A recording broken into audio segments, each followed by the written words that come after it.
days ago, she was speaking at the United Nations, where she received their Champion of the Earth Award.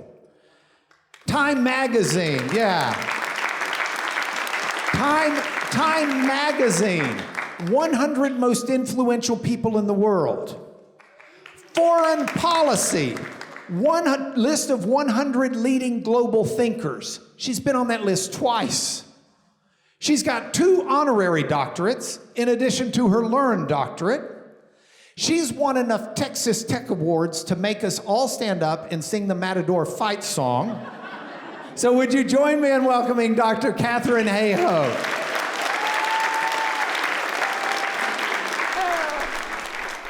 What I want to talk about is I want to talk about all the myths that we hear ourselves. We might hear them in church, we might hear them on the radio, we might see them on a website, somebody might say them to us. And we often hear people say things to us like, you know, even if climate is changing, God is in control, not humans. And it's just a natural cycle anyways. We have dominion over the earth, and it's a false earth-worshipping religion. Those scientists are all godless liberal atheists. People matter more than the planet, and God said he would never flood the earth again. I'm not going to ask for a show of hands because I'm pretty sure if you're like me, you've heard all of these, right? I've heard all of these, every single one. In fact, I get them just about every week. So I want to talk through these things because, of course, there's grains of truth in everything that we hear. So I want to start with the first one that's very near and dear to my own heart, and that is, are scientists all godless liberal atheists? Now, this is a fascinating question, and yesterday we had a panel with Elaine Eklund, who is not only a fellow believer, but she is also a sociologist at Rice University, and you may have heard her before, and if you don't, living in Houston, you'll have a chance to again since she is here. So she actually studies this, and often we sort of think that people who identify with a specific faith, or we'd call them believers, and research scientists have a very, very small overlap. In fact, that overlap is occupied primarily by this.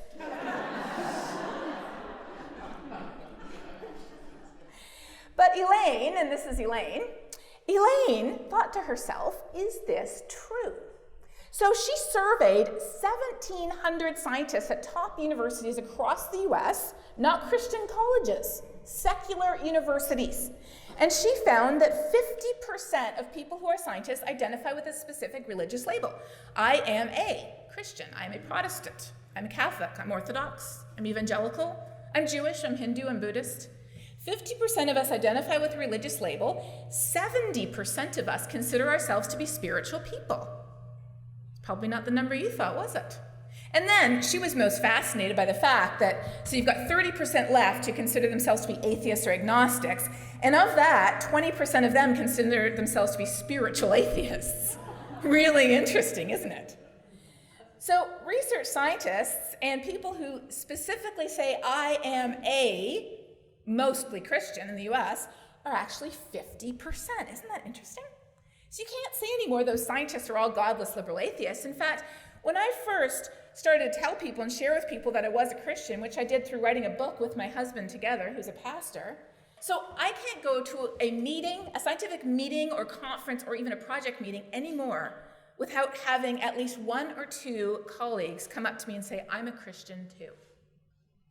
I get emails and messages almost every week. In fact, I just got one yesterday from someone saying, I really appreciate what you're doing. I'm a scientist. This is what I studied. I just want to let you know I'm a Christian too. So what about a more thorny issue? This whole global warming, climate change thing, it's a false earth-worshipping religion. And we Christians have dominion over the earth anyway, so we can do whatever we want. This is something that we hear all the time. We hear it from our politicians. They tell us who did it. And if we go to the internet, you know the internet has proof for everything.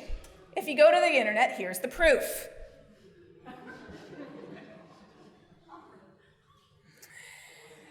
Just yesterday, in a news outlet called The Federalist, they ran a story yesterday that was called Climate Worship is Nothing More Than Rebranded Paganism. The left created the climate crisis to worship it. Which reminds you of what? The golden calf, right? Moses went up the mountain, and when he came down, they had melted down everything they had, and they had made a calf, and were worshiping it. So often people ask me, as some visitors to our church did last year when we went out for lunch with them and they found out that the pastor's wife was a climate scientist, they say, do you believe in global warming? And my answer is no. I said, no, I don't believe in it. And then often people say, but you're a climate scientist, how do you not believe in it? I said, well, because the Bible tells us what the definition of belief or faith is. In Hebrews, it talks about how faith or belief is the substance of things hoped for and the evidence of what we do not see. Over 2,000 years ago, there was a baby born in a manger. You could see the physical baby, but we could not see with our eyes the fact that he was the Son of God. Yet that's what we believe, isn't it? We could see that that baby grew to be a man and died a horrible death on the cross. You could see that with your eyes. But what we could not see, but what we believe, is that he died for the forgiveness of our sins. And then, 3 days later, he rose, and they could see the empty tomb with their eyes, and they couldn't believe it. They said, what have you done with the body? But what we believe is something truly crazy. We believe that he actually rose again to give us new life, a new spiritual life, taking us from death into life. This is what we believe. So every Sunday school child learns what God's greatest gift is. And we talk about it especially around Christmas. So that's coming up. What is God's greatest gift? God's greatest gift to us is his son. But I don't know about you, but I have never attended a sermon, a talk, a lecture, a Sunday school class, a workshop that talked about what God's second greatest gift might be. Now, I'm not going to say that I know what it is for sure. You could make an argument for it being his Holy Spirit. You could argue for a few other things. But I'm going to suggest to you that somewhere on that list, near number 1 or 2 or 3, or 2 or 3, would be the idea that one of God's greatest gifts to us was the planet. Because not only did Christ come as an actual physical human being to give us new spiritual life, but it was very important that he came as a physical being. And there was a heresy, a Gnostic heresy in the early church, saying that the physical didn't matter. And so the Apostle John wrote very strongly countering this, and he said, we have seen with our eyes, we have touched with our hands. Jesus was real, he was physical. So would we consider that perhaps the planet, which is the perfect home for life, is one of the greatest gifts that God has given us, to give us our physical life, which matters to God so much that his son became a physical human on this planet. And if we believe, as most of us do as Christians, if we believe that God created this planet that we live on, and in fact created this incredible universe that it's placed in, then what is science other than studying God's creation? And how could science possibly be in conflict with what God has created? It even talks about this in Romans. It says, for ever since the world was created, we've seen the earth and the sky. Through everything God made, we can clearly see what? We can see God. In what? In nature, in creation, through our science. And it even says we have no excuse for not knowing God if we look at his creation. There's many scientists who have come to belief in God through studying science. Francis Collins is one of the most well-known of these. He decoded the human genome. In his studies in evolutionary biology, he came to believe in a God. He wrote a wonderful book about that called The Language of God. He now heads the National Institutes of Health. There's cosmologists like George Smoot who came to belief in God through studying the beginning of the universe. So God reveals himself to us. And if I were back when the author of Hebrews was writing this book, if I was back then, I would have jogged their elbow and I would have said, you forgot the second half of the verse. Because the second half of the verse is clearly that science is the substance of things that are here and now, the evidence of what we can observe. And the fascinating thing is that when you go to Google, of course being the arbiter of our modern age, you go to Google and they've actually done studies that show that we retain less information in our brains now because we know that we can Google it. Isn't that kind of scary? When you go to Google, it actually gives us a very similar definition to Hebrews. It says, faith is a strong belief based on spiritual apprehension rather than proof, whereas science is the systematic study of the structure and behavior of the physical and natural world. Through what? Through observing with your eyes and through touching and experimenting with your hands. So when we think of our planet, we recognize it as a gift. It is not something to worship. If somebody who you love gives you a gift, do you worship the gift? No, you have a relationship with the person, right? So it's not about depreciating the gift. It's about appreciating it because it comes from someone who we love more than anyone in the world. We were not created to float around in outer space like an astronaut. And the only way we can survive in outer space is if we're actually using things that we got from Earth to keep us safe. Because this Earth gives us the air that we breathe right now. Just take a breath. That breath comes from this planet that God created for us, which is our perfect home. The water that we drink, that we need, comes from our home. All of the food we eat, all of the materials that we use to build everything, including the homes that we live in, comes from this earth. But it isn't only about physical needs. The beauty of the earth also comes from God. The amazing beauty that we can look at and we can appreciate and that we feel often that heals our soul, that comes from God too. And originally, I was studying astrophysics originally, and part of my inspiration was my father, who's a science educator himself, who talks about the universe as God's art gallery. That when you look at the nebula and the galaxies, the incredible modern art in our universe that God created, that for so long he was the only one who could see, but now thanks to telescopes we can see them too. The beauty is an important part of that.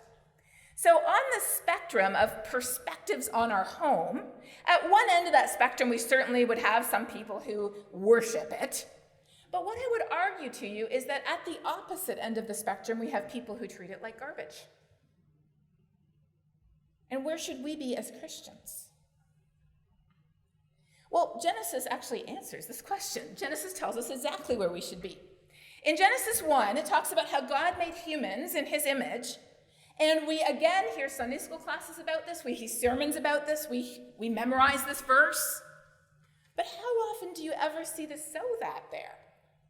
Did you know that God created us in his image for a reason? For what reason were we created like that? To be responsible for every living thing that moves on the face of the earth. That was why God created us in this way. And the word responsible is the one that is translated, in the Hebrew it's rada. I'm not a Hebrew scholar, many people here are, so excuse me for the translation. But the word rada is translated as dominion often, but not domination, authority or rule, or even to exercise skilled mastery with respect to. So for context, now people take this to say, well, that means we can do whatever we want, right? For context, let's look at Matthew, where Jesus is explaining the difference between the godless rulers versus the rulers who rule in a way that's acceptable to God, and it uses the same word. The exact same word, rada, is used here. Ready? You've observed how the godless rulers throw their weight around. This is the message. I love the message because it puts a bit of color on things. They throw their weight around, how quickly a little power goes to their head. It is not going to be that way with you. Whoever wants to be great must become a servant. Whoever wants to be first must be a slave. That is what the Son of Man has done. He came to serve, not to be served. So that's our picture of the leadership and the responsibility and the rule that God has given us. And then in Genesis 2, it actually goes on to talk specifically about how God took man and put him in the garden to cultivate and keep, which are the Hebrew words abad and shamar. And those can be translated as serving and protecting or guarding or keeping. So imagine if someone who you love and respect more than anyone in the world, they said, I am going to give you a piece of property which I love, I have carefully designed, I have maintained, I have invested in. I know every blade of grass on this property. I know every animal, insect, and bird on this property. It is a prosperous farm that produces crops, that feeds people, that gives people jobs, that provides a safe home and a safe habitat for people. I'm going to give you rule over this piece of land to serve, protect, and keep this land. And you say, thank you very much. And then you take that land and you extract every cent of value from that land and you leave it a smoking, devastated ruin. What does that say about how we truly feel? about the person who gave it to us. Whereas if we take that land and we also invest in it, and we make sure it thrives, and the soil is healthy, and it produces crops, and it gives people jobs, and it provides a safe place for people to live, and it has woods, and it has places where animals and birds can live too, how does that fulfill our responsibility to guard or to keep? So this is where the concept of creation care comes from. The idea of caretaking, guarding, stewarding, being responsible for. And on a spectrum, we often think, well, okay, so we don't want to be the people who say, well, humans are exactly the same as any other living thing. And people say, well, the earth would be better off without us anyway, so maybe we just need to get rid of humans. I hear that, and that is what some people believe. That is not our perspective. But at the opposite end of the spectrum, I would say that it is not our perspective either, that of ego, that of being at the top, that of standing on the rest of creation. Because what image does the Bible use for when we put our feet on something? When an enemy is defeated, the kings would put their feet on them and use them as a footstool, and that's an image used in the Old Testament. But that is not the image that Jesus just talked about in Matthew. He talked about us being a servant leader, about us being the slave and serving. And so where I think we don't fall at that end of the spectrum. We don't believe that humans are equal to every other living thing on this planet, and in fact, we'd be better off without us.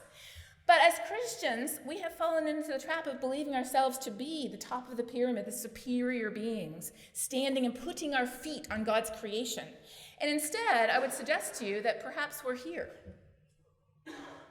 We are supporting, we are caring for, and what's that shape? We're loving every living thing that God has given us. And it talks in Galatians, the Apostle Paul talks about the fact that we're called for freedom. So what does that mean? It means we can do what we want because God has given us freedom, has given us free will. But don't use this as an opportunity for what? For selfishness, for greed, for me-firstism. Use it as an opportunity to serve one another through love, for the whole law is fulfilled in one statement, namely, you shall love your neighbor as yourself. And as we say in Texas, where we publish the Bible on road signs, that love thy neighbor thing, I really meant it, sign God.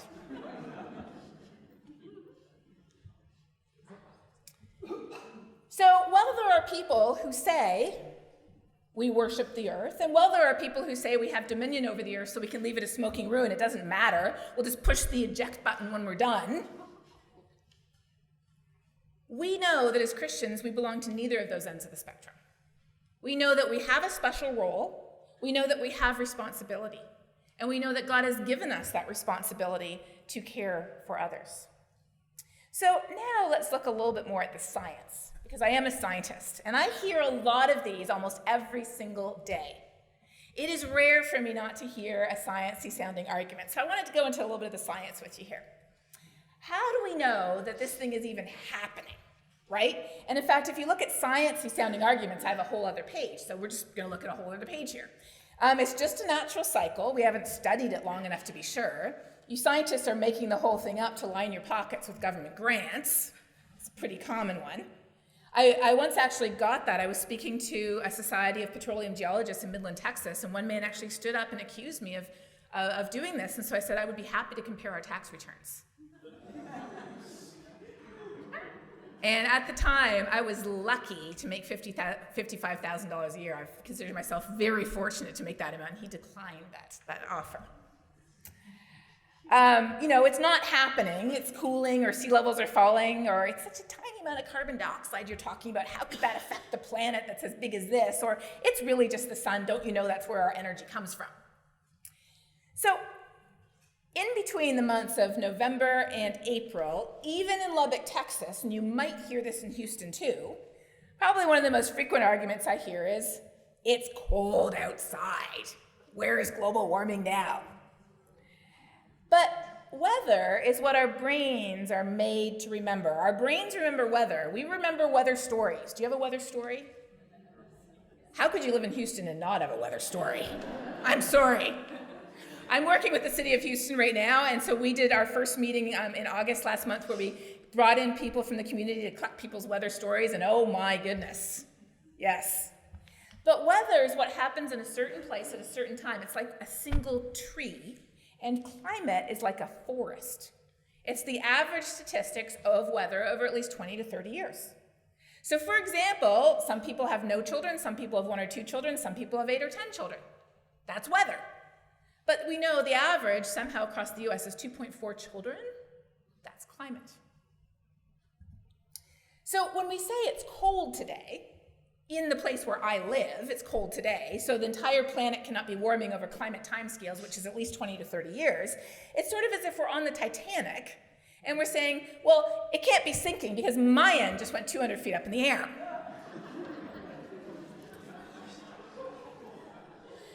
You have to look at the whole ship to figure out what's going on. And then people say too, oh, but those thermometers, those scientists are faking the data on the thermometers or the satellites or the ocean buoys or whatever they're using. Well, first of all, if that was really happening, they'd have to be faking data going all the way back to 1600s, because that's how long the thermometer record goes back, to the Civil War in England. They started the first thermometer record in the 1600s. You are talking about an Illuminati scale conspiracy for people to be faking global temperature data in every country around the world for 400 years. That's a pretty big conspiracy. But regardless of that, you know what I say? I say throw out all the thermometer data. Throw out all of the ocean buoys and the satellites. Because if you simply look at God's creation, the evidence is all around us. I was just up in Alaska where everywhere you look, you can see the evidence right in front of your eyes. People who'd lived there their whole lives took us to the glacier and they said, this is what the glacier looked like. And now there's a giant lake. And those lakes weren't supposed to be there, so they're bursting their bounds. And there was one town that had a drought, a wildfire, and a flood from the melting glacier at the same time this summer. There was mountains where if you live in Juneau, you can look out and see the mountains, the Tongass Mountains on the horizon, and it's been warming so fast that for the last 3 summers, the top of the mountains have been snow-free, and human eyes have seen that mountains for the first time. In Japan, they've been tracking when the cherry trees flower for over 1,000 years because they have a cherry tree festival. Those trees are now flowering 3 weeks earlier in the year than they have in 1,100 years of history. Up in the Arctic, the ground is thawing, the sea levels are rising, and here in Texas, we're even seeing change. So one of my colleagues is a biologist at Texas Tech University. He is also a person of faith. He's a Catholic, and we do a lot of things together because we're very much on the same page on this. And he planted a peach tree in his backyard when he first moved to Lubbock 30 years ago. Being a scientist, he wrote down the date the peach tree flowered every year. And when he had to cut it down a few years ago, because often fruit trees get to the end of their life, when he had to cut it down, it was flowering 3 weeks earlier on average than when he planted it. And if you look at the USDA plant hardiness zone, which if you're gardeners, you know about the plant hardiness zone, it's what type of plants you can plant when. I see a few people nodding. According to the plant hardiness zone, Lubbock, Texas now feels like Austin did just 25 years ago for plants. Now, the music didn't come with, and neither did the restaurants. So we're hoping that those will start migrating as well. There's some signs of hope there. So all told, when we look at God's creation, some of which is happening right in our own backyards, all told, when we look at the ants and the bees and the insects and the birds and the trees moving northward or flowering earlier or changing their migration patterns, when we look at the sea level rising and the glaciers thawing, when we look at all of these things in God's creation, do you know how many independent lines of evidence there are that the planet is warming? Yeah. So we know that, yes, the planet really is warming. But then you have to ask why. Because people often come up to me, and I get this, multiple times a week. They say, don't you know it's been warmer before? And I say, how do you think you know that? Because a scientist told you. That usually doesn't go over so well. Is climate changing? Why is it changing is the question, because we do know that climate's changed in the past.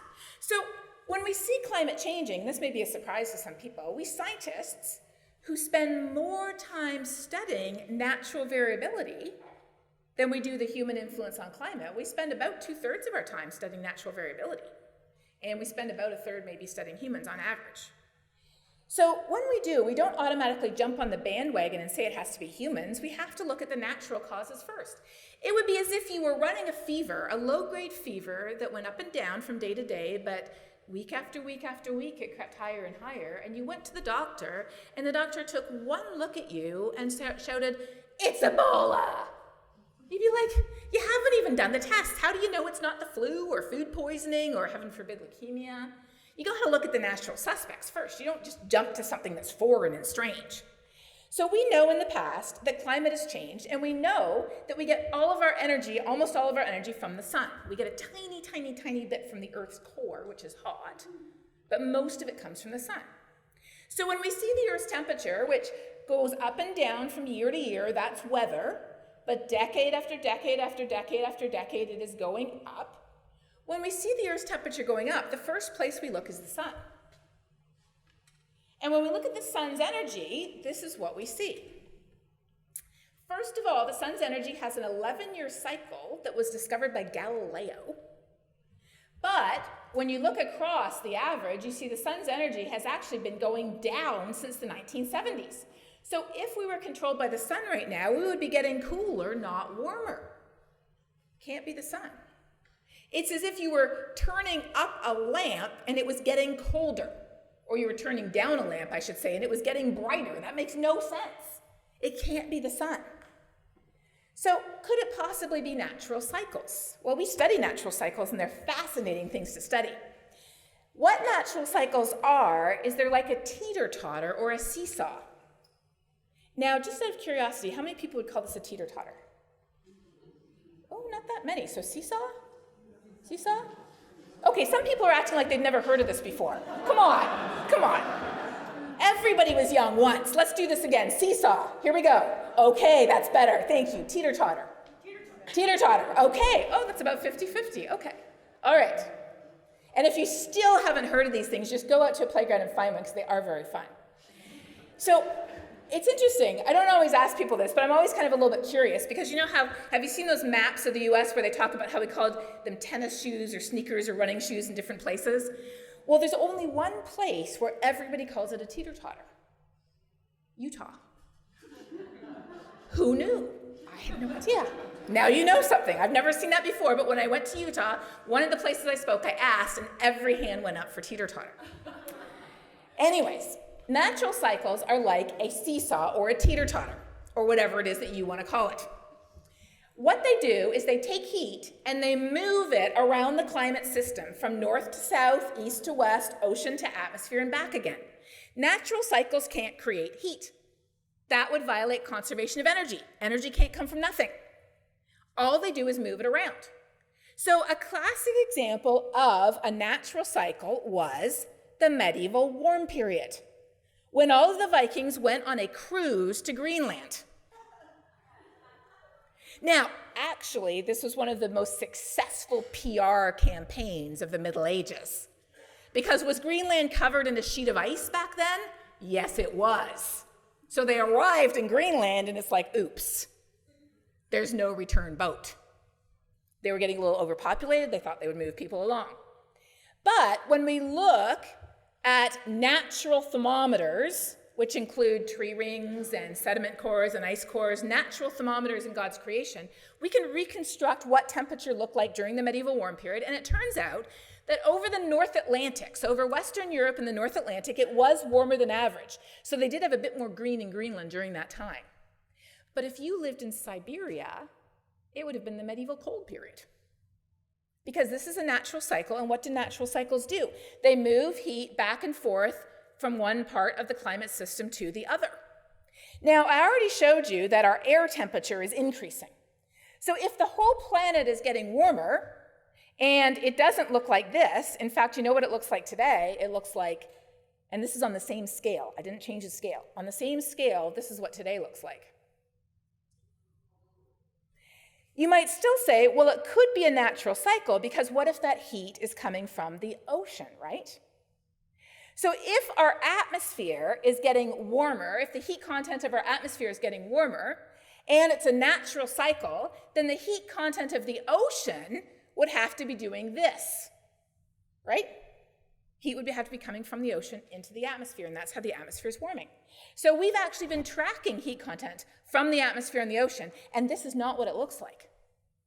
This is just something I drew. This is not what it looks like. Here's what it actually looks like. Ready? Same colors.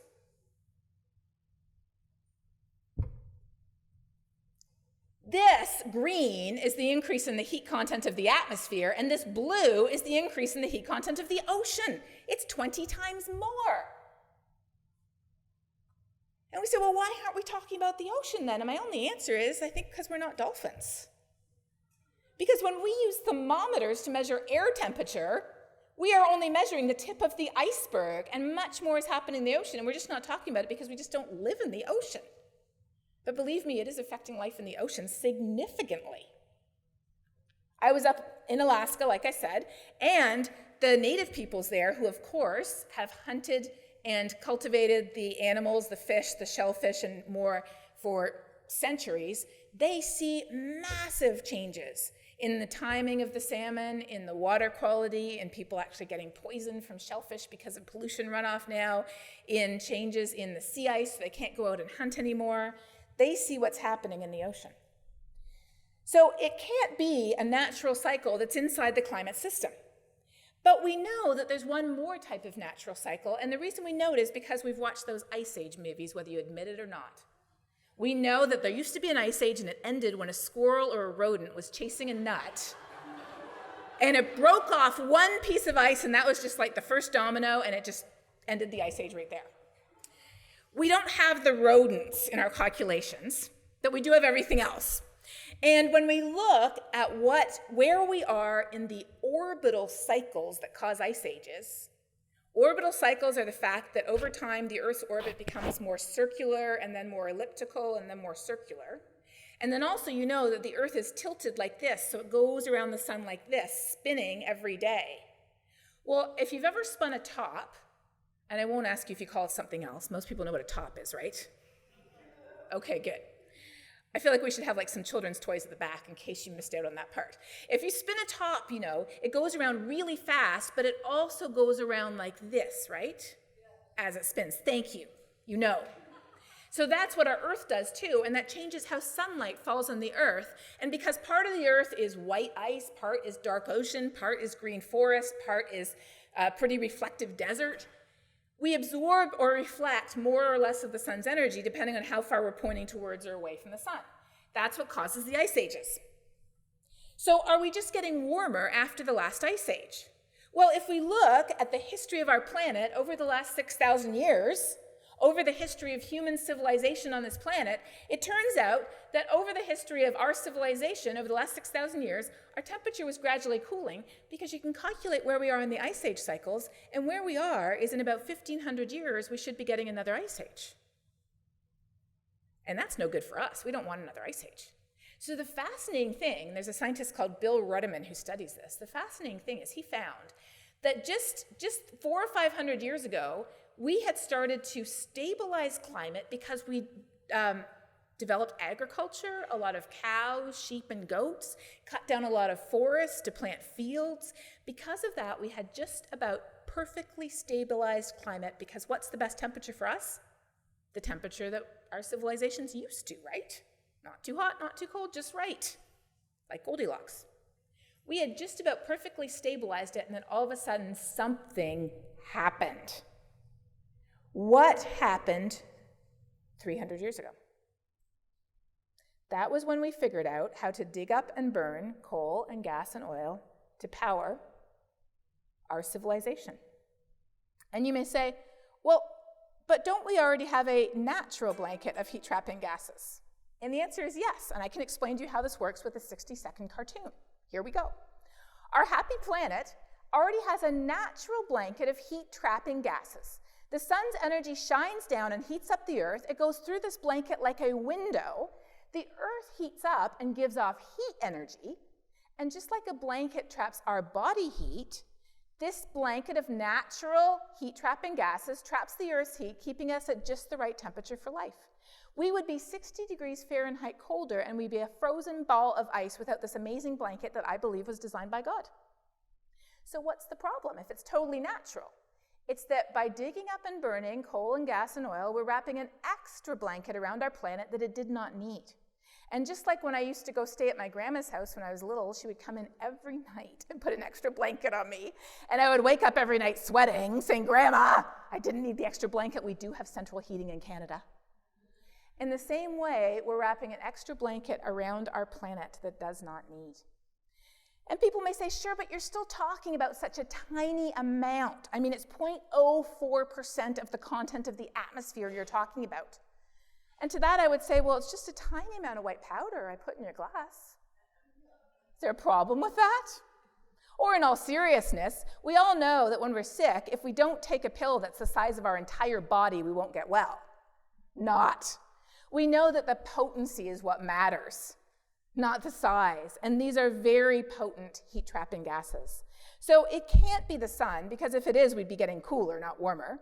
It can't be natural cycles like El Nino or the ones that caused the medieval warm period, because the whole planet is warming. It isn't just moving heat around. And it can't be the Earth's orbit, because the next thing coming there was another ice age. So then people might say, well, sure, but how do you know? Because this is new stuff. We know that you've only come up with this in the last decade or so, and you scientists are always changing your mind. First butter's good, then it's bad, then it's good. Coffee's good, bad, and good. Everybody's told to drink wine and eat olive oil, and then it turns out that's bad. So you scientists are always changing your mind. Oh yes, and this frustrates me too. I just figure everything I like is going to be good eventually, right? Just keep. Well, here's the interesting thing. We discovered this blanket that keeps us at the perfect temperature for life when Joseph Fourier in the 1820s went to Egypt with Napoleon and started to wonder why they were so hot wearing their dark coats when all of the people in Egypt were wearing light-colored robes and they were fine. That was what led him to realize we have a blanket that is keeping us 60 degrees Fahrenheit warmer than we should be otherwise. Then, in the 1850s, two scientists on opposite sides of the Atlantic, John Tyndall in the 1850s, and Eunice Foote, an amateur scientist in upstate New York, also in the 1850s, they actually identified the specific gases, carbon dioxide and methane, that were responsible for this blanket. And Eunice, with nothing more than a set of glass jars and her brilliant untrained mind, because in those days it was really hard for a woman to be a scientist, she speculated in a paper she wrote in 1856 that you can read. It is online thanks to Google. Google can be good for some things.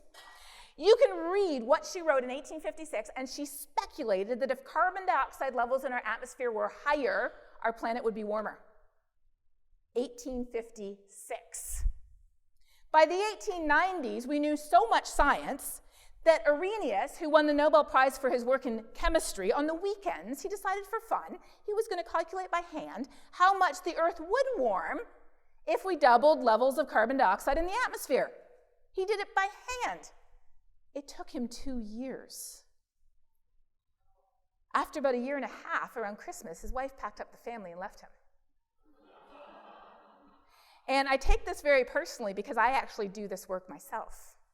But we have computer models. So my family can witness, and they are here today, that I set up my simulations to run on the supercomputer at Texas Tech, and then we can go have dinner together. And then by the 1930s, a British engineer called Guy Callender had collected enough weather station data from around the world to actually measure the warming of the planet. So this is a really, really old science. But then you might say, well, I heard that some letter just came out with 30 or 50 or 500 or 30,000 scientists saying this isn't real. Well, first of all, an opinion is just an opinion, and we look at facts, not opinions. But when you look at titles like, 49 former NASA scientists send a letter disputing climate change, when you actually start to look at who these people are who signed the letter, a more accurate headline would be this one. It's sort of like saying I have a really good accountant and I want them to do my brain surgery. No offense to the accountant. If I wanted them to do my taxes, I would go to them. But you don't ask somebody who's not an expert to tell you what's really happening.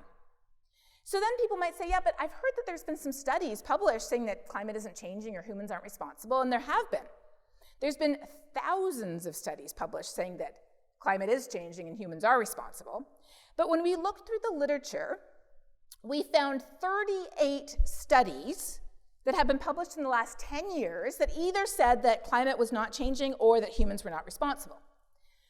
So what we did was we took those 38 studies and we recalculated every single one of them from scratch. I was part of the team of 10 scientists who did this.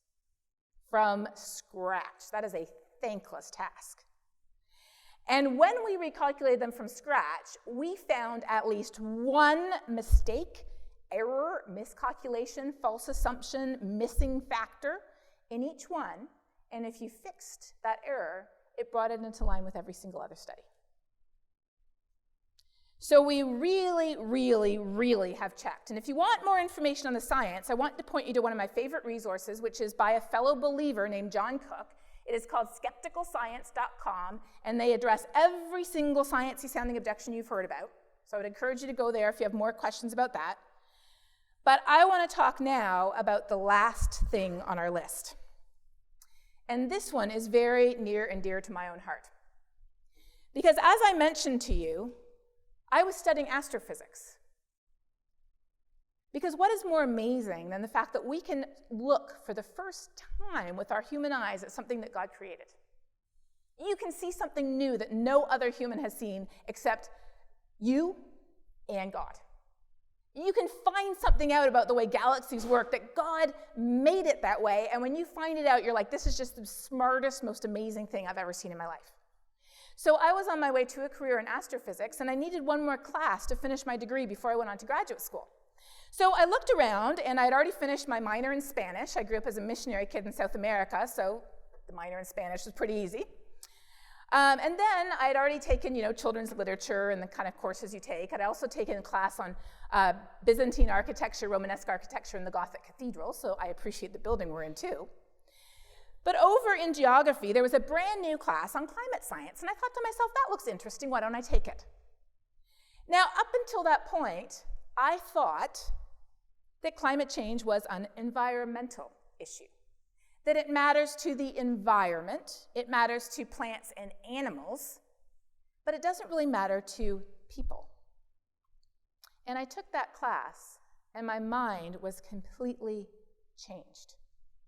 Because what I learned is that we, of almost every species on the planet, we, the ones holding up that heart, right, the ones who have the responsibility for every living thing on this planet, that we humans are some of the most vulnerable to a changing climate. That when you think of this issue, when you think of that image that everybody uses to talk about this issue, an image of something that is big and white and furry. Okay, it's got to be a polar bear, right? Yes. You think of the polar bear sitting on the piece of ice, and this is how I thought of climate change. I wish the polar bear's the best, but we have a lot of problems in this world. And if we have to pick between helping people versus helping the polar bears, I really prefer to help people. But what I found out was something that completely changed my trajectory and my life, and that is the fact that after the polar bear, we're the ones sitting on that iceberg, so to speak, that is melting rapidly under our feet. What do I mean by that? Well, when you look at where people live in the world, you look at the fact that a huge part of the world lives in poverty. And the darker the color here, the more people live in poverty. And you look at where people live in poverty and you say, well, surely we want to help these people. And a lot of these people also, just to be very clear, a lot of these people live in energy poverty. They don't have access to energy, which is what has prolonged our lives. You remember the Industrial Revolution I talked about? The Industrial Revolution was a tremendous benefit for us. Here is the average life expectancy in the UK from the 1700s until now. The red line at the bottom is starting at age 0. Our effective life expectancy has gone from 40 to 80 years. And there is one main reason for that, and the main reason is the Industrial Revolution. Because all of a sudden, we had technology. We had technological advances. We can have refrigeration. We have electricity. We have transportation. Most importantly, we have the medical advances that came with it. Our lives are twice as long, significantly better, much easier than they were before, and the number one reason for that is fossil fuels. It isn't just about the ease of our lives. Before fossil fuels, what did we use? We used animals. A woman's life was an endless cycle of drudgery. Laundry took all day, and that was in the days when people just owned 2 outfits. Child labor, and worst of all, slave labor. Fossil fuels were a big part of what enabled the North to win over the South, because they had industrialized with fossil fuels. So when we look at the fact that many people in the world still have very short life expectancies, many people in the world live in energy poverty, many people in the world live in outright poverty, we think to ourselves, and this is very much my thinking, we think, how can we prevent more suffering?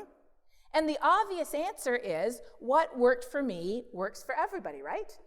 So how did we minimize our suffering? It was fossil fuels. But when did we do this? We started our process 300 years ago. Now, pulling the plug on fossil fuels is not practical. It would cause us to suffer right now, right here. What are we using right now? How did I get here? Where does most of our energy come from? Well, in Texas, we're actually up to 19.2% of the electricity last year on the ERCOT grid in Texas comes from wind, mostly wind with some solar. But the global energy, over 80%, comes from fossil fuels, or actually I think 79.5% to be very precise. You can tell I'm a scientist. And when we look around the world, it's because we had the resources and the countries that are poor did not have the resources. When we look at known resources, and of course these are just the known ones, many of the unknown ones are in the Arctic still, the known resources are not in countries that need the energy. They're in the countries that have it and could sell it to those other countries if they had the money. But the biggest change is the fact that when you look at the new energy being installed around the world in countries that did not have it, in those energy poverty countries that we looked at today, for the last 5 years, more than 50% of new energy being installed around the world has not been energy that requires big power plants and transmission lines. And in fact, as of last year, we're up to 70% of new energy around the world being installed in places that did not have it before was wind, solar, tidal, hydrokinetic, which uses stream flow, geothermal, which uses the heat of the earth, biomass, and more. We need energy today more than ever, but we're starting to see that there's different ways to get it. And how does this connect to climate change? It connects to climate change because we still need energy. And energy has made our lives so much better. And if I could turn back the clock, I wouldn't change it because we needed the fossil fuels to get us to where we are here today. And I'm grateful for what they brought us. And I hope you are too. And if you aren't, just think about your life. It isn't about eating the paleo diet, it's about living the paleo lifestyle. I don't know if you volunteered for one of those TV shows, but I did not, sorry. I did not, and I would not either. We need energy, but today, not only is telling people that you need to do it the way we did it 300 years ago not the solution, it's like saying to them that, this is my great-grandma Lucy, back in the 1890s when she just got married, it's like saying we need to be investing in horses and buggies more when 10 years later we've got new technology. So the world is changing, and why does this matter to us? It matters to us because when you look at where those people live in poverty, there's one more map I haven't showed you yet. And the map I haven't showed you is where people are most vulnerable to the impacts of a changing climate. How are they vulnerable? The same way that we are here. We already have natural disasters. We already have flood and drought. We already have ice storms, severe storms, hurricanes, heat waves. We have everything, and in fact, in Texas, we get more than anywhere else. We have had over 105 disasters that have cost at least $1 billion since 1980 because of where we're physically located on the Gulf of Mexico, where we get hurricanes, far enough, close enough to the mountains that we get ice storms coming all the way down. We get everything naturally, so how are we being affected by a warming climate? It's loading the natural weather dice against us. What do I mean? I mean, we always have a chance of rolling a double six. And frankly, if we live in Texas, we already have 3 6s on our dice. If you live in Houston, make that 4. But decade by decade, climate change is sneaking in and taking another one of those numbers and replacing it with another 6. And then it's replacing it with a 7. If we look at the last 50 years in the United States, heavy rainfall has been increasing. Why? Because warmer air holds more water vapor. So when a storm comes along now in a warmer world, there's more water vapor sitting up there for that storm to pick up and dump on us than there was 50 or 100 years ago. So how does this translate into what we're seeing today? Well, if you live here in Houston, you know some places in the Houston area have seen not 1, not 2, not even 3, but some places have seen 4 500-year flood events in 1 decade. That's not a 500-year flood event anymore.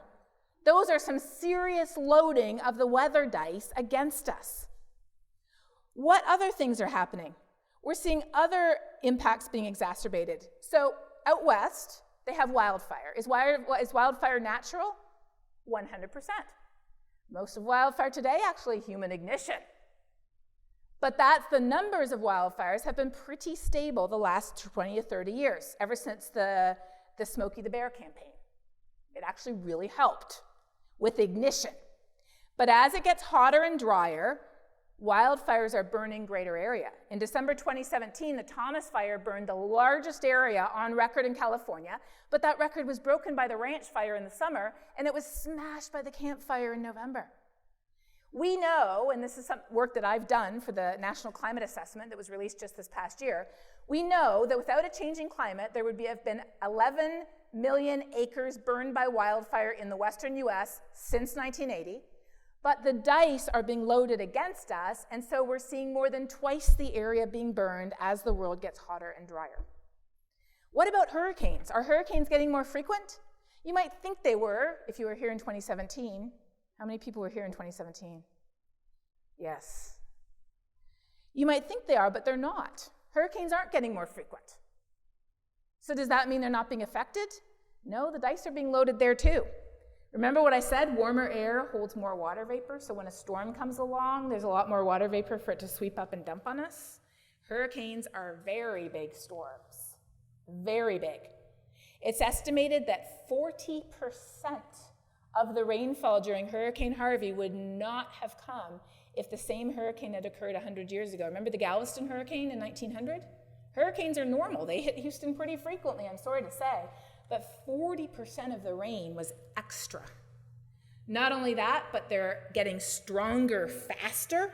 More of them are stronger. They're moving more slowly. And of course, you just saw that with not a hurricane, with a tropical storm. They're sitting over us for longer, and they're also getting bigger. So we're seeing the dice are getting loaded against us, but I don't know if you remember, Hurricane Matthew hit the Carolinas 2 years ago. Before it hit the Carolinas, it went over Haiti, the most impoverished country in North Central America. In the Carolinas, it was responsible for 28 deaths and several billion dollars worth of damage. It devastated Haiti's economy. In some places, it knocked out 90% of their food. They already had cholera in Haiti. And because of that, cholera is transmitted through the water. All of the flooding revived the cholera epidemic, which killed tens of thousands of people. Did climate change cause the cholera? No, of course not.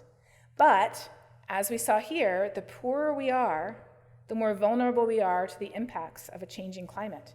And when we look at where people live in poverty today, those are the people who are most vulnerable to how climate change will affect them. It exacerbates hunger. It exacerbates lack of access to clean water. It exacerbates diseases that nobody should be dying from in 2019. Climate change is the hole in the bucket. The only reason I care, and the reason why I'm not an astrophysicist today, is because climate change is a people issue. And here's a radical thought. Remember that verse that we looked at? The verse that says that we are responsible for every living thing on the planet? The radical thought is this. When we look at that verse, which is right here, turns out that we're living things too. So the reason I care about a changing climate is because it does matter to people. It matters to people profoundly. I care about it, yes, because God made us responsible for every living thing, but I care about it because it affects real people, especially the poorest and most vulnerable among us. So lastly, in order to close, I want to ask you this, and be thinking about your questions, remember? You can write them on a piece of paper, or you're going to be able to text them in, and you can upvote the questions too, okay? I can't end, though, with talking about what we're supposed to do about this, because a number of years ago, when I first wrote my book with my husband, I was invited to a meeting of Christians to talk about this issue in Austin, Texas. I arrived at the meeting, and one of the people there said, he said, every time you turn on your car, you're sinning. And I thought to myself, really? So not only was coming here a sin, but when I go to work, I'm sinning. When I drive to church, I'm sinning. When I take my child to school, I'm sinning. When I go to the doctor, I'm sinning. Really? I just wanted to go find a Hummer and drive circles around him, preferably with the window open. Sinning. But that isn't biblical either. How are we to respond as Christians? We are told not to respond with guilt, but with love, and not to respond with fear, but with hope. Guilt and fear come at us from the world, on both sides. Fear of what will happen if we don't fix this thing, fear of what will happen if we do. People say it'll destroy the economy, not recognizing that we have more jobs in solar now than coal. People say, you're horrible people. How can you do this? Not realizing that we're free. God has made us free. But my favorite verse has nothing to do with creation or anything like that. My favorite verse is when Paul wrote to Timothy, and of course Paul was mentoring Timothy. And Paul wrote to Timothy, and he gave him a litmus test. He said, God hasn't given us a spirit of fear. So if our attitude and our reaction to something is fear-based, that's not from God. What has God given us? God has given us a spirit of power to act, not be paralyzed, but to act. A spirit of love to care for others more than ourselves, and my personal favorite, a sound mind. To make good decisions based on real information, which include studying the creation that God has given us. So what can we do about this? I was asked to give a TED Talk last year, and I said, I want to do a TED Talk on the most important thing that any single person can do about this. And they said, that's lovely, but we have a TED Talk on light bulbs. I said, that's okay, I wasn't going to do light bulbs. They said, we also covered recycling. I said, no, I didn't want to talk about recycling either.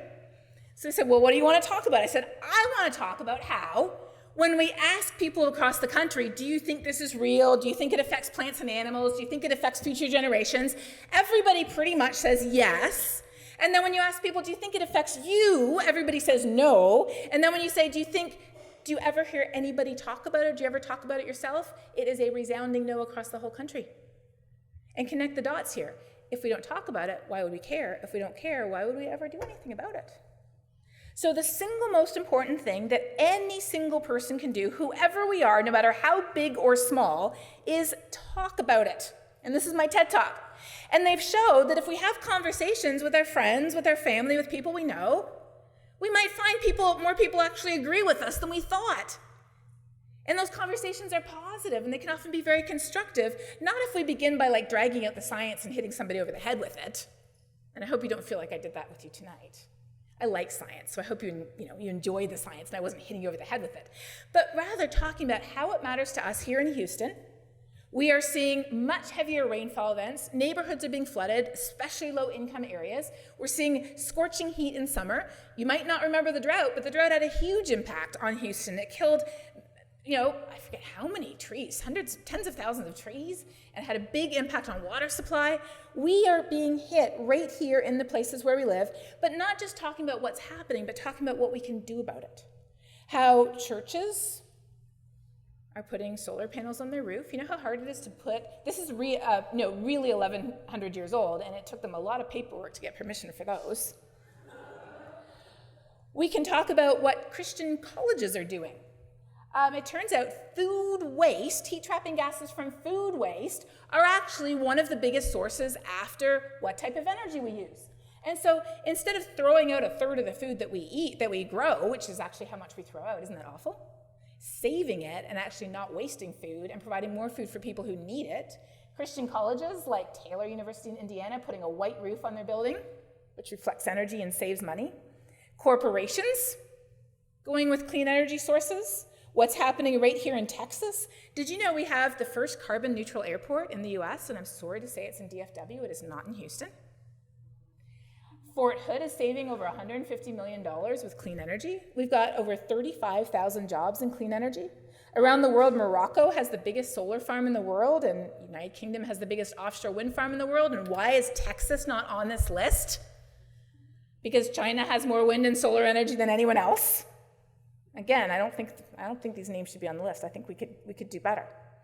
But individually, we can join a Christian community like climatecaretakers.org, where they email you something every month and they say, here's something we can do personally, and very importantly for us, here's something we can pray about. Because that's what we do as Christians. We work in community, we talk in community, and we need to be having conversations in community about surprising solutions, which aren't just energy related. Some of them are agricultural, like burning agricultural waste and plowing it back into the ground, where it's like Miracle Grow on steroids, and it improves crop production in poor areas of the country. This is from an amazing website called Project Drawdown. Clean cook stove programs save lives from air pollution and also reduce deforestation. Educating women and girls, their babies live longer, so we don't need to have as many, and they have much better lives. And number 3 on this list is actually food waste again, because it produces a huge amount of heat-trapping gases. So the bottom line is this: none of these objections are true. And not only that, not only is this agreeing with this, it's not inconsistent with who we are. If we truly believe what the Bible says and we take it seriously, we'd be at the front of the line on this issue. Because caring about God's creation, which includes people and every living thing that's already being affected by a changing climate today, it is a genuine expression of our faith. It is a faithful acceptance of our responsibility, and most importantly, it is a true expression of God's love. Because to conclude with the words of the Apostle Paul, the only thing that counts is when our faith expresses itself through love. Thank you.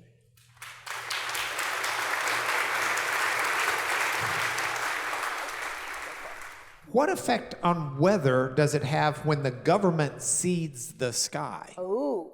So in West Texas, there's still some cloud seeding happening, but the impact of that is extremely localized. What they're doing is they're trying to it turns out that we don't get rain unless there's little dust particles for the water to condense around. Now, you wouldn't believe there isn't enough dust in West Texas, but once in a while there isn't. So they send up a plane and they give clouds a little bit of seeding to make them rain, but it actually makes some people really mad because when it rains here, that means it doesn't rain here. So that's what they've been doing. They've been doing it for the last 50 years, very localized, but they're not doing it at the global scale. And there's a lot of myths around this, the idea that there's chemicals coming out of airplanes, or that there's these big geoengineering experiments coming in. And what we have is on YouTube, which is where this is being live streamed right now. On YouTube, I have a little series called Global Weirding. Not warming, weirding. Because that's what we're seeing. You know, the dice are being loaded against us, and it's really weird. So Global Weirding has 35 super short little videos, about 5 or 6 minutes long, and we have one called What is Geoengineering? And that's the one that gets all into that. But what I want to share with you is something really cool. And we're getting a ton of questions here too, which is good. What I want to share with you is something really cool. Of all the videos we did, which talk about climate and weather, I have a video about Texas that talks about what's happening in Texas. You know which video has the most views of any episode? What does the Bible say about climate change? That's the one everybody wants to watch. Okay, well, let's bounce around and see what's been bumped up. How did climate denial get worked into our political system, and what can we do about it? Wow, that really is the question. It has gotten to the point now, and this absolutely breaks my heart, where the number one predictor of whether we agree that God's creation is telling us that it is getting warmer, and we scientists really have checked everything. I didn't even talk about volcanoes or anything like that, but we've checked everything. The number one factor that explains whether we agree with science that goes back to the 1850s or not is not how much we know about the science, and it's not how smart we are, it's simply where we fall on the political spectrum. But as my husband said, so I've stolen his line, a thermometer is not Democrat or Republican. It doesn't give us a different answer depending on how we vote. But you know what? The solutions are political. They are. But we need solutions across the whole political spectrum. So what has happened is we see liberal solutions, we see socialist solutions, we actually have bipartisan solutions. Did you know that George Shultz and Jim Baker and other Bush-era Republicans, they actually support a price on carbon? And there's a bill before the House right now that's a bipartisan bill supported by Democrats and Republicans to put a price on carbon. So that's pretty interesting. But on the right-hand side of the spectrum, where are the free market solutions? Where are the libertarian solutions? Where are solutions consistent with the right-hand side of the political spectrum? They are MIA. Now, there are some people. Bob Inglis is a former Republican congressman from South Carolina. He is also a man of faith. He is a Presbyterian himself. And he has an institute that actually looks at free market solutions. There's the Niskanen Institute that looks at libertarian solutions, but we aren't hearing about them, so we feel like the only solutions are on one side of the spectrum, and if we're not that type of person, we don't vote for those. And it's because, unfortunately, a lot of people have kind of done the math, and they've figured out, hey, I make a ton of money one way, and we just need to keep using these types of energy because we make more money that way. Now, don't get me wrong, we need energy, and fossil fuels have brought us tremendous benefits, and I'm very, very grateful for them. And pulling the plug today would be worse than stopping them eventually. But we are transitioning, as we did 100 years ago, as Grandma Lucy did, from horses and buggies to cars. In the same way, a lot of companies, including many of the big companies, are starting to transition, recognizing that they know energy, they understand energy, and we need to get energy in new ways. But a few people have decided that that's not what they want to do, and that's how this whole thing has got politicized, by people who tell us that a thermometer does give us a different answer when it doesn't. Okay, so is it true that wind turbines cost more energy to build than they will produce? Oh, only if they last for less than 6 months. And most of them last longer, I'm Most assuming? of them last quite a bit longer than that, yes. All right. But if they only lasted 6 months, then that would be true. Okay, if we overcorrect, will we speed a future ice age? Oh, that's a good question. At this point, we have indefinitely delayed the next ice age for at least 10,000 years. So we'd be in the clear. We are pretty safe on that one. But to be perfectly honest, that's why we want to keep some of our, especially our oil and gas resources, we want to keep them because in the future we might need them for that purpose. The permafrost is melting. Is this the tipping point? Can the permafrost be refrozen? Well, the interesting thing is they're looking at technology. There's a technology called thermosiphon where they put it into the permafrost to draw heat out because they're trying to protect not only the roads and not only people's homes, but they're trying to protect all the oil pipelines that go across the permafrost. And the permafrost is thawing, and we were just up there, and as the permafrost thaws, what people don't realize is in what's permanently frozen ground, there are ice veins. We went into the permafrost tunnel, and if you go to my Instagram account, you can see pictures of the permafrost tunnel.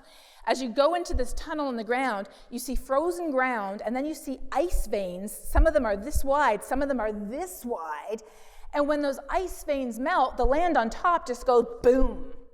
Anywhere from a few inches to a couple of yards. It just drops. And so when you're driving around Fairbanks, all of the roads there, if you get carsick, don't go to Fairbanks because the roads are like this. And there's road crews out working on them all the time, and it's because of all the thawing permafrost. So it's putting all our infrastructure at risk, and there's short-term ways to kind of keep a handle on it, temporarily in certain places, but long-term you cannot refreeze the entire Arctic. So the best thing to do is take our foot off the gas pedal before it all thaws. Why have you not taken your lecture to China? Who says I haven't?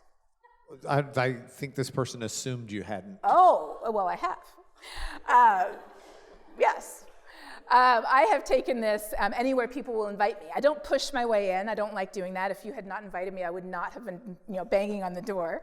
I'm really delighted to talk to anybody, and I've had fantastic conversations with many of our natural resource companies here in Texas. I talk to water managers frequently. I talk to cities, including Houston, very often. So I love to talk with anybody who wants to talk with me, and I have talked with China, and I have to say, it's actually a really humbling experience because we have this idea, and we've learned, and we knew a while ago, that they were building a new coal-fired power plant a year. We knew in the Beijing Olympics the air quality from coal was so terrible they had to actually shut down a bunch of the plants or else the athletes wouldn't run. So we have this image of what's happening in China, and what we don't realize is that they live there, and they know that, And so they're actually shutting down their coal-fired power plants. They've shut down permanently all of the ones around Beijing. Don't believe me, you can Google it. They're spending $300 billion in 3 years to install new clean energy. They're doing hydropower, they're doing wind, they're doing solar, they're doing biomass, they're planting trees in the billions across northern China. They are frankly, and this is very worrying, they are frankly beating the pants off the United States and every other country in the new clean energy economy. And we need energy because that is what runs our economy. Okay, so we have a bunch of we've got it. Let's go back to these, but yes. I have to put on glasses to read these. So at the top of the list at this point, what's your eschatology view of the end times? Oh, yes. And how does it affect your thinking on this subject? Yes, that's a really good one. One of the arguments I didn't get into is the idea if the world's going to end anyways, why does it matter, right? But here's the thing, humans are humans. And back when Paul was writing his letters, there were people who said that back then. In fact, in Thessalonians, there was a group of people who, reading between the lines, basically said, well, Christ is returning very soon, so we'll just quit our jobs.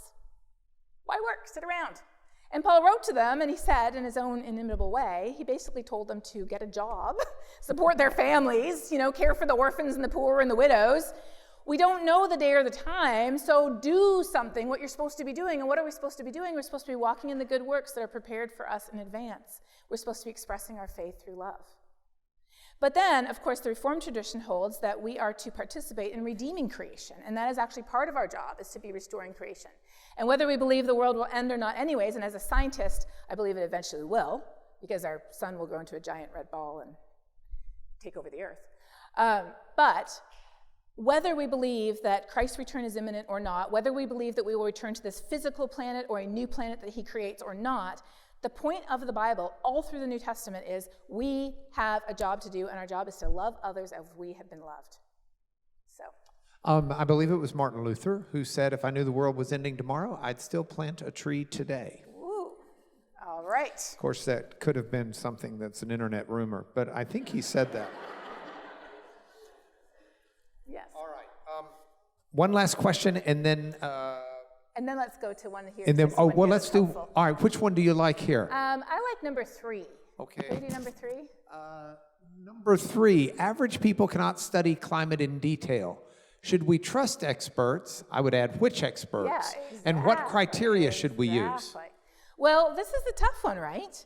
Because when we get on the internet, you can see almost anything. So, right? Like literally, there is almost anything, including the whole flat earth thing, which we will not get into tonight. You're not a flat earther, huh? No, but we have somebody at Texas Tech who studies it. John Calvin was a flat earther. Was he really? He really was. Oh. Go ahead. A lot of people were in those days. Yeah, yes. It was a thing. Although the Greeks were the first to calculate, back in the day, the distance from the sun to the earth. They actually calculated it 2,000 years ago, which is pretty mind-blowing. Yes. Okay, go ahead, sorry. Good sources. So what I do is I try to provide this information to people because this is one of the biggest questions I get. So I'm very active on social media. I use Twitter and Facebook and Instagram. I recommend skepticalscience.com because not only is it factual, I know the person who does it personally. He is a believer and he has the same commitment to truth that I do. But I also served as an author for the U.S. National Climate Assessment, the one that was released most recently by this administration.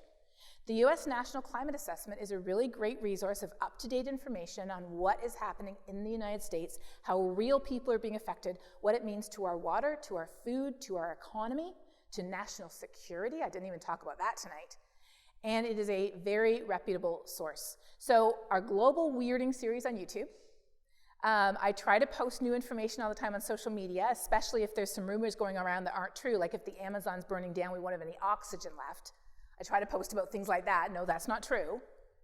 But I also do definitely recommend the National Climate Assessment and Skeptical Science if you want to dig a little bit deeper. Okay, one of the things that I found interesting that's a little more personal, because some people ask some personal questions, is you are careful about flying somewhere to speak unless you put more than one event, in essence, into a trip. You don't just fly for one. And I think your Alaska experience is a marvelous one. Would you share that with us, please? Sure. So I'm a big believer in walking the talk You know, the irony that we scientists fly around the world to talk to people about stuff when we're flying in airplanes that are, of course, powered by fossil fuels, and I'm very grateful for them. I don't know about you, but I do not want, personally, to take a ship or a sailboat around the world. I like being able to fly. So I stepped on the carbon scales, and I found out, well, the biggest part of my personal footprint, me as a scientist and the person I am living here, is my travel. Now, it's really cool. Did you know that United Airlines, their flights out of the LA airport are actually on biofuels already? You can fly normal planes on biofuels. Continental out of Houston was the first person to try it. So change is happening, but I found that out, so I decided, well, what we need to do, first of all, I said, well, does it make a difference if I'm here in person or not? So we were doing an experiment right then at Houghton College. Now, Houghton College is a small Wesleyan college in upstate New York. And at Houghton College, they wanted to see if attending a talk actually made a difference in people's attitudes or not. And I said, well, this is a great thing to test, because if it doesn't, I should just quit, right? There's no point doing it if it doesn't make a difference. So we were designing the experiment to ask students questions before and then after. And they said, well, what about this? When the students show up, could you funnel half of them into a room where I'm here, in person, and half of the students into a room where they're watching a video that I recorded the day before of the exact same talk? So we did that. And we found two pieces of good news. First, there was a difference in people's opinions before versus after attending a talk, which was, I guess, good. I could keep on doing this. But second of all, there was no difference between video versus in person. So that's why I started to do global weirding, and now I do about 80% of my talks virtually, through Zoom or Skype or Hangout or Facebook Live. I use that polling that I showed you to ask people questions and get people to respond as I talk to them, whether I'm giving presentations in the UK or India or across the US or Canada. And then when I do travel, I bundle my events, so I'm doing multiple events in one place. And when I went to Alaska, they really took this to heart. They knew I wanted to do it, and they're like, we want to get you to come to Alaska, but it's really far. So we are going to organize among churches, scientists, universities, community groups. We're going to organize 30 events in 5 days, which was the equivalent, I calculated, it's the equivalent of taking my little hatchback, which is a plug-in hybrid. It's equivalent to taking my little hatchback and driving to Abilene to give a talk. That was pretty good. A lot of chocolate was needed, fair amount of coffee, but we had a fantastic time, and the permafrost tunnel was amazing. So again, if you want photos, check out Instagram, because it was mind-blowing. Okay. Oops. Last question, and then one announcement. And while I'm making the announcement, we'll have Charles take Katharine over there so y'all can visit with her. She may need yes. What are your thoughts on the plastics that can be destructive to the planet, and how much of a factor is plastic waste on climate change? Yes. So plastics are a problem. We know that they're getting into the furthest reaches of the ocean. We're finding birds and marine creatures with plastic in their stomach. We don't even know what the impact of microplastics are on our health, but we know that they're in our bodies, which is kind of scary. But we also know that they don't produce many heat-trapping gases, hardly any. So they're not affecting climate change, but you know what they're doing? They're adding more stress to the system. So you know when you're overworked and you're run down and you haven't had a lot of sleep, that's when you get sick, right? There's multiple things going on.